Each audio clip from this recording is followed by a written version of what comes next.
The rain had stopped, but the sky over Fairview still hung low and gray, pressing down on the rows of umbrellas gathered around Edward Langford's grave. The sound of earth hitting the coffin echoed like a slow heartbeat. I stood there, numb, my gloved hands wrapped around the handle of an umbrella I'd barely felt. After 50 years of marriage, there were no more words left between us, just silence and the weight of all the things we never said. People came to me one by one, offering their rehearsed condolences, voices blurring together into a single dull hum. My daughter Karen stayed close, her hand resting on my shoulder as if afraid I might crumble under the grief. When the last prayer ended, I turned to leave. That was when it happened. A faint vibration came from my purse. I froze. It was Edward's phone. I had tucked it there earlier, planning to return it to his lawyer after the burial. The sound seemed out of place among the quiet sobs and whispers of the crowd. I hesitated before pulling it out. The message on the screen made my breath catch. "Don't look at the coffin. Look behind you." The words blurred for a second before they settled into clarity. My pulse pounded in my ears. Slowly I turned. Across the cemetery, at the edge of the trees, a man stood under a black umbrella. His face was leaner, older, but I would have known him anywhere. My son Daniel. He looked straight at me, raised one finger to his lips, and shook his head. Then he turned and disappeared behind the line of gravestones, swallowed by the rain. Karen's voice broke through the silence. "Mom, are you all right?" I couldn't answer. Edward's phone slipped from my hand and landed softly on the wet grass. For 5 years, the world had believed my son was gone, lost, guilty, condemned. But as I stared into the mist where he had stood, one thought wouldn't leave me. Edward knew. He must have known all along. After the funeral, the house felt like a museum of things I couldn't touch.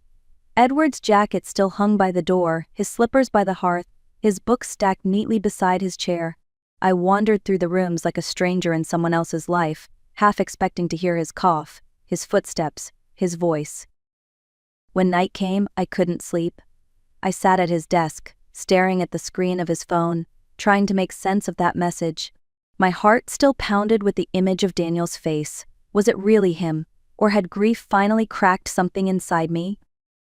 I opened Edward's calendar, hoping for a clue.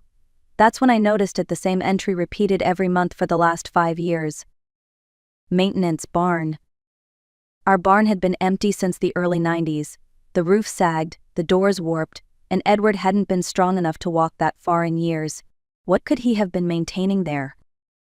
By midnight, the question had become unbearable. The wind cut through the yard as I made my way toward the barn, flashlight trembling in my hand. The moonlight hit something metallic, a new padlock, gleaming against the old wood. My breath caught. Edward hadn't been maintaining anything. He'd been hiding something. I ran back to the garage for his toolbox and returned, the sound of the lock snapping echoing through the stillness. Inside, the air was thick with dust and oil. My flashlight swept across the floor, until it landed on a single cardboard box covered with a tarp. On top, in Edward's careful handwriting, were 3 words: evidence, Daniel's case. My hands shook as I opened it. Files, photographs, printed emails, everything organized, labeled, deliberate. And on the first page of his notebook, written in ink that bled slightly at the edges, were words that made my knees weaken. "If you're reading this, Sylvia, I ran out of time. Our son didn't steal a thing." The flashlight flickered, and in that thin beam of light, I realized Edward had never stopped fighting. Even in death, he was still trying to protect the truth. The sound of tires crunching gravel made me freeze. I turned off the flashlight and held my breath. Through the cracks in the barn wall, headlights swept across the yard, cutting through the mist. A door opened. Footsteps. Then a voice I hadn't heard in 5 long years. "Mom, it's me." For a second, the world went silent. The flashlight slipped from my fingers and rolled across the floor. When I turned, Daniel stood in the doorway, soaked from the rain, his face gaunt but his eyes sharp and alive. I wanted to run to him, but my legs wouldn't move. "You shouldn't be here," I whispered. "I didn't have a choice," he said. "They're watching the house." I waited until the lights went out. I took a step closer. "Why now, Daniel? After all this time?" He glanced around the barn, eyes landing on the open box. "Because Dad's dead, and if he's gone, they'll come for you next." He told me everything, how he'd discovered that Caldwell Infrastructure had been laundering money through false accounts, using his signature. When he confronted their CEO, David Brenner, they threatened his wife and daughter. Dad believed me, he said. He started gathering proof, but they found out. He was the only one who could expose them. I felt the weight of his words settle like a stone in my chest. You think they killed him? I know they did, Daniel said.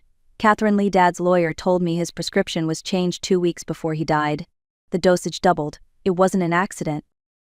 The rain outside turned heavier, a low rumble of thunder rolling across the hills. I stared at my son, seeing the fear that had replaced the arrogance people once accused him of. He wasn't running anymore, he was surviving. Dad said you'd find this, he said, pointing to the box. He wanted the truth to come from you. Tears burned behind my eyes. I reached out, my hand trembling as it touched his arm. Then we finish what he started. He nodded. But we have to move fast. They know he kept files here. If they think you have them.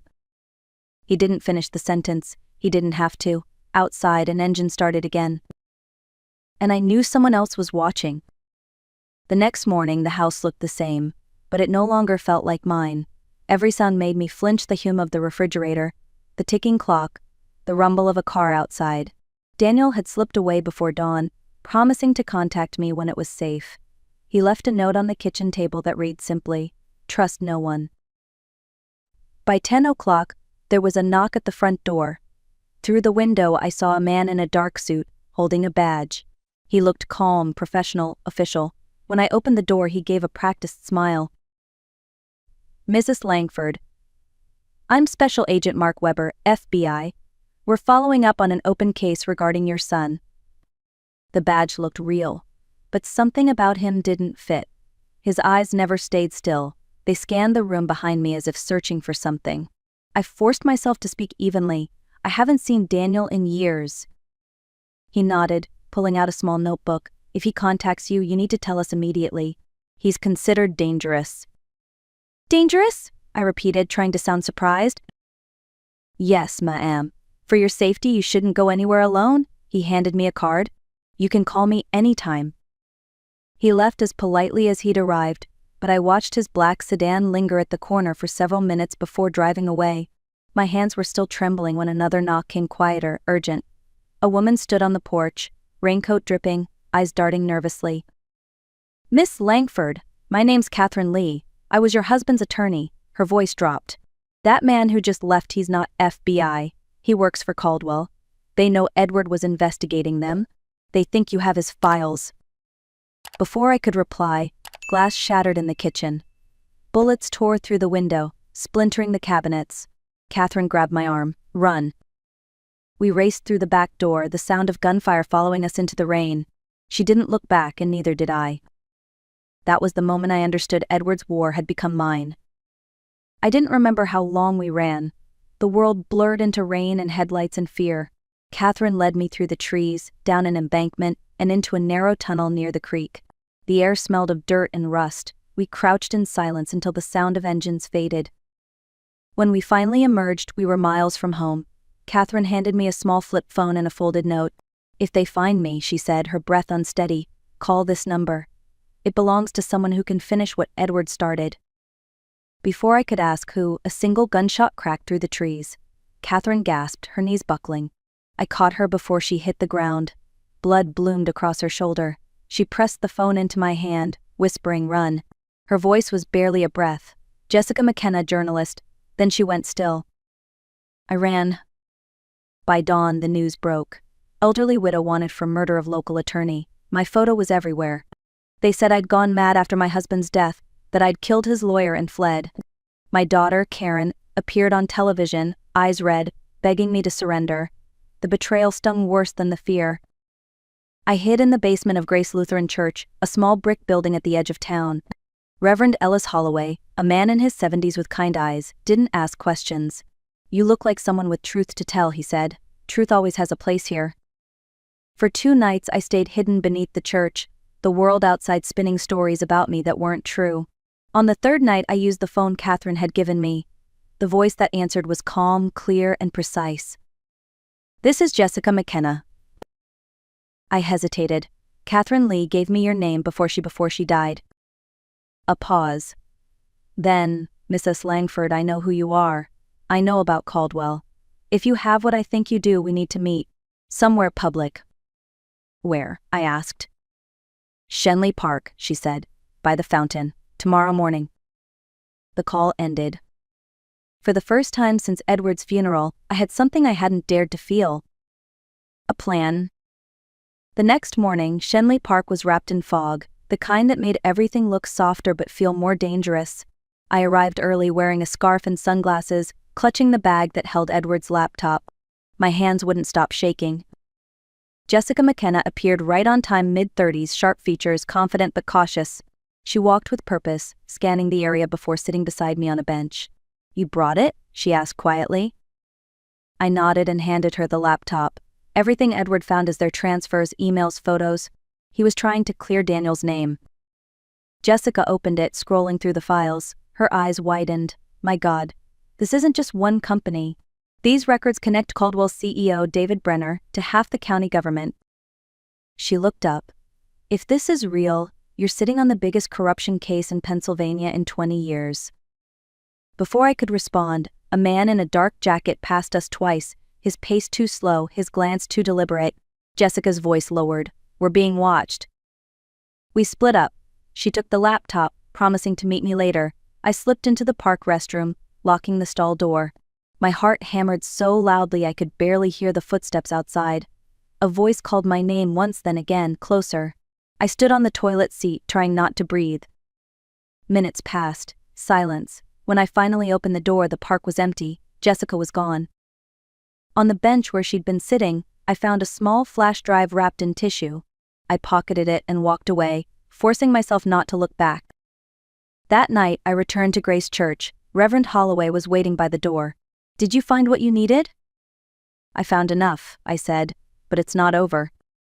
He studied me for a moment, then nodded. Then make it impossible for them to silence you. His words stayed with me all night. By dawn, I had decided what to do.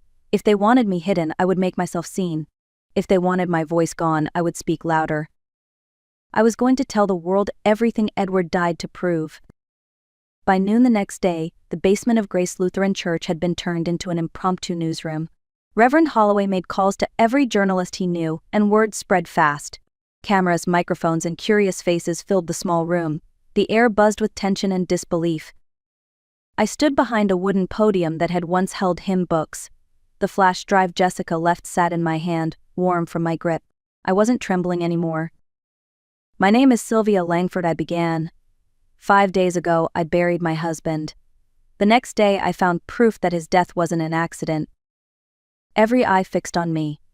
The lights were blinding, but for the first time, I didn't want to hide.